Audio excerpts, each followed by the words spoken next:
딱 한 번의 용기를 냈다면 67세 전직 공무원의 인생 이야기. 그때 딱 한 번만, 진짜 딱 한 번만 용기를 냈더라면 어땠을까? 67세 김 씨는 요즘 이런 말을 자주 한다. 공무원으로 35년을 일했고 정년까지 무사히 채웠다. 주변에서는 그래도 안정적인 인생 살았잖아요 라고 말한다. 맞는 말이다. 큰 사고 없이, 큰 탈 없이 성실하게 살아왔다. 그런데 은퇴를 하고 나니 이상하게 마음 한구석이 허전하다. 바쁘게 살 때는 몰랐던 생각들이 자꾸 올라온다.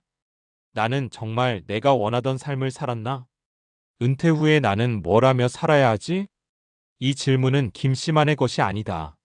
지금 은퇴를 준비하는 5060대 혹은 이미 은퇴한 많은 사람들이 비슷한 고민을 한다. 일할 때는 퇴직만 하면 좀 쉬어야지라고 생각했는데 막상 은퇴하고 나니 쉬는 게 문제다. 어떻게 쉬어야 할지, 무엇을 하며 살아야 할지 아무도 가르쳐 주지 않았기 때문이다. 오늘은 딱 한 번의 용기를 내지 못해 아쉬움을 남긴 한 전직 공무원의 이야기를 통해 은퇴 준비와 은퇴 후 삶을 어떻게 바라봐야 할지 현실적으로 이야기해 보려고 한다. 은퇴는 끝이 아니라 두 번째 시작인데 우리는 준비를 너무 늦게 한다. 많은 사람들이 은퇴를 인생의 끝처럼 생각한다. 그래서 준비도 주로 버티기용이다. 연금이 얼마 나오는지, 퇴직금은 어떻게 굴릴지, 병원비는 얼마나 들지. 물론 다 중요하다. 그런데 정작 중요한 질문은 빠져 있다. 나는 은퇴 후에 누구로 살 것인가? 김 씨도 마찬가지였다. 공무원 시절에는 김 사무관이라는 이름으로 살았다. 아침에 출근하면 할 일이 있었고, 사람들도 있었고, 인정도 받았다. 그런데 은퇴와 동시에 그 역할이 사라졌다. 유명함도 없어지고 전화도 줄었다. 하루가 너무 길어졌다. 이때 많은 은퇴자들이 겪는 게 바로 정체성 상실이다. 돈의 문제가 아니라 내가 쓸모없는 사람이 된 건 아닐까라는 감정이다. 사례 그래도 취미 하나는 만들어 둘 걸 그랬어요. 김 씨가 가장 후회하는 건 이거다. 바쁠 때는 몰랐는데 취미가 없다는 게 이렇게 무서울 줄 몰랐어요. 젊을 때부터 등산을 좋아하긴 했지만 일 핑계로 미뤘다. 사진도 좋아했지만 나중에 시간 나면이라고 넘겼다. 그런데 은퇴 후 막상 시간이 생기니 같이 할 사람이 없었다. 실력도 없고 동호회에 들어가자니 어색했다. 반면 김 씨의 동기였던 박 씨는 달랐다. 재직 중부터 사진 동호회를 꾸준히 했다. 은퇴 후에는 자연스럽게 사진 강좌를 듣고 전시회도 참여했다. 지금은 동네 문화센터에서 사진 강사로 소소한 수입도 벌고 있다. 여기서 중요한 포인트는 하나다. 취미는 은퇴 후에 만드는 게 아니라 은퇴 전에 생활화해야 한다는 것. 사례 돈은 준비했는데 관계는 준비 못했더라고요. 두 번째 후회는 인간관계다. 김 씨의 인간관계는 대부분 직장 중심이었다. 회식 자리에서 웃고 떠들던 사람들, 매일 보던 동료들. 하지만 은퇴 후 연락은 자연스럽게 끊겼다. 누구의 잘못도 아니다. 각자 삶이 달라졌을 뿐이다. 반면 같은 동네에 사는 이 씨는 퇴직 전부터 지역 모임에 적극적이었다. 작은 독서 모임, 봉사활동, 주민자치회 같은 곳에 얼굴을 비췄다. 은퇴 후에도 매주 만날 사람들이 있었다. 오늘 뭐 하지? 라는 질문을 할 시간이 별로 없었다. 은퇴 후 외로움은 생각보다 빠르게 찾아온다. 그래서 직장 밖 인간관계를 미리 만들어 두는 게 정말 중요하다. 사례 조금만 다른 선택을 했어도 삶이 달라졌을지도 몰라요. 김 씨는 40대 후반 한 번의 선택 앞에 섰다. 외부 기관 파견 제안이었다. 새로운 경험을 할 수 있었지만 실패하면 돌아오기 어렵다는 말도 들었다. 결국 그는 안정적인 길을 택했다. 그 선택이 틀렸다고는 생각 안 해요. 다만 그때 한 번쯤은 도전해 볼 수도 있었겠다는 생각이 계속 남아요.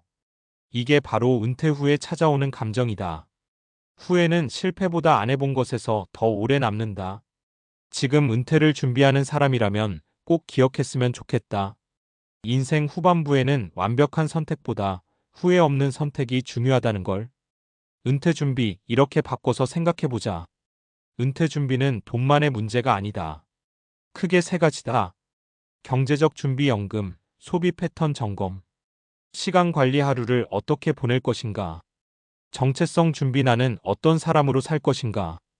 이 중 하나라도 빠지면 은퇴 후 삶은 쉽게 무너진다. 특히 마지막 정체성 준비는 아무도 대신해주지 않는다. 지금이라도 늦지 않았을까요? 라는 질문에 대하여 김 씨는 요즘 사진을 배우기 시작했다. 늦었지만 그래도 안 하는 것보다는 낫다고 생각했다. 말한다. 조금 더 일찍 시작했으면 좋았겠지만 그래도 지금이라도 용기 내길 잘했어요. 이 말이 이 글의 핵심이다. 은퇴를 앞두고 있든 이미 은퇴했든 딱 한 번의 용기는 여전히 유효하다. 새로운 취미를 시작하는 용기, 사람을 만나러 나가는 용기, 나 자신을 다시 정의하는 용기. 인생은 생각보다 길고 은퇴 후의 시간도 생각보다 많다. 그 시간을 후회로 채울지 경험으로 채울지는 지금의 선택에 달려 있다. 그때 한 번만 용기 냈다면 이 말을 덜 하게 되는 은퇴를 오늘부터 준비해도 늦지 않다. 왜 은퇴 후 삶은 마음 준비가 더 중요할까? 과학이 말해주는 은퇴 이후의 진짜 변수들. 사람들은 은퇴 준비라고 하면 제일 먼저 돈을 떠올린다. 그런데 재미있는 사실이 하나 있다. 여러 연구를 보면 은퇴 후 삶의 만족도를 가장 잘 예측하는 변수는 소득이 아니라 심리적 사회적 요인이다. 이건 느낌이 아니라 꽤 오래된 연구 결과다. 뇌는 할 일이 없을 때 빠르게 노화된다. 미국 하버드대에서 진행된 장기 추적 연구가 있다. 은퇴 후 사람들의 인지 기능 변화를 10년 이상 관찰한 연구인데 결과가 꽤 명확하다. 은퇴 후에도 규칙적인 활동과 목표가 있는 사람은 인지 기능 저하 속도가 훨씬 느렸다. 반대로 하루 종일 TV를 보거나 특별한 계획 없이 시간을 보내거나 사회적 자극이 줄어든 사람들은 치매 위험과 우울증 발병률이 눈에 띄게 높아졌다. 이유는 단순하다. 우리 뇌는 문제를 풀고 사랑과 상호작용하고 새로운 자극을 받을 때 활성화된다. 직장은 그걸 자동으로 제공해 주던 공간이었다. 은퇴는 그 환경이 갑자기 사라지는 사건이다. 그래서 은퇴 후에는 의도적으로 뇌를 쓰는 구조를 만들어야 한다. 취미, 봉사, 공부, 소규모 일 어떤 형태든 상관없다. 중요한 건 할 이유가 있는 활동이다. 이 인간은 생각보다 사회적 동물이다. 은퇴 후 가장 많이 겪는 문제 중 하나가 우울감이다. 한국보건사회연구원 자료를 보면 은퇴 후 3년 이내에 우울 증상을 경험하는 비율이 급격히 올라간다. 여기서 핵심 요인은 뭘까? 사회적 연결의 급감이다. 심리학에서는 이를 사회적 고립 소셜 아이솔레이션이라고 부른다.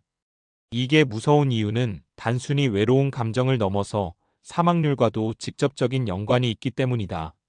실제로 영국의 한 메타 분석 연구에서는 사회적 고립은 하루 담배 15개비를 피우는 것과 비슷한 수준의 건강 위험이라고 결론을 내렸다. 그러니까 은퇴 준비에서 인간관계는 있으면 좋은 것이 아니라 생존과 직결된 요소라는 거다. 사무에는 실패보다 미실행에서 더 오래 남는다. 앞에서 김 씨가 말했던 그때 한 번쯤은이라는 후회, 이건 개인적인 감상이 아니다. 심리학에서는 이걸 후회 최소화 이론 러그렛 MINIMIGATION 프레임워크로 설명한다. 사람들은 나이가 들수록 실패했던 선택보다 하지 않았던 선택을 더 많이, 더 오래 후회한다. 이유는 간단하다. 실패는 경험으로 남지만 시도조차 안 한 선택은 상상 속에서 계속 미화되기 때문이다. 만약 그때 했더라면? 이라는 질문은 답이 없어서 더 괴롭다. 그래서 은퇴를 앞둔 시점은 인생에서 가장 중요한 선택의 시기다. 더 이상 참고 견디는 선택보다 나를 만족시키는 선택의 비중을 늘려야 할 때다. 은퇴 후 행복의 공식은 의외로 단순하다. 노년학에서 자주 언급되는 개념이 하나 있다. 바로 PERMA 모델이다. 긍정심리학자 마틴 셀리그먼이 제시한 행복의 구성 요소다. 파저티브 이모션 긍정 감정, 엔게이지먼트 몰입, 릴레이션십 관계, 미닝 의미, 어캄플리슈먼트 성취. 흥미로운 건 이 5가지 중 어느 것도 돈의 크기를 직접적으로 요구하지 않는다는 점이다. 은퇴 후 삶이 만족스러운 사람들은 대부분 큰 돈이 있어서가 아니라 의미관계 몰입할 무언가가 있어서 행복하다. 결국 은퇴 준비의 핵심은 이것이다. 정리해보면 이렇다. 은퇴는 쉬는 시간이 아니라 삶의 구조가 바뀌는 사건이고, 뇌는 자극이 없으면 빠르게 늙으며, 인간관계는 건강과 생존에 직접적인 영향을 주고, 후회는 하지 않은 선택에서 더 크게 남는다. 그래서 은퇴 준비는 이렇게 바뀌어야 한다. 나는 은퇴 후에 하루를 어떻게 시작하고 누구를 만나고 무엇을 배우며 어떤 의미로 살 것인가? 이 질문에 답을 해본 사람과 그렇지 않은 사람의 은퇴는 생각보다 완전히 다른 인생이 된다.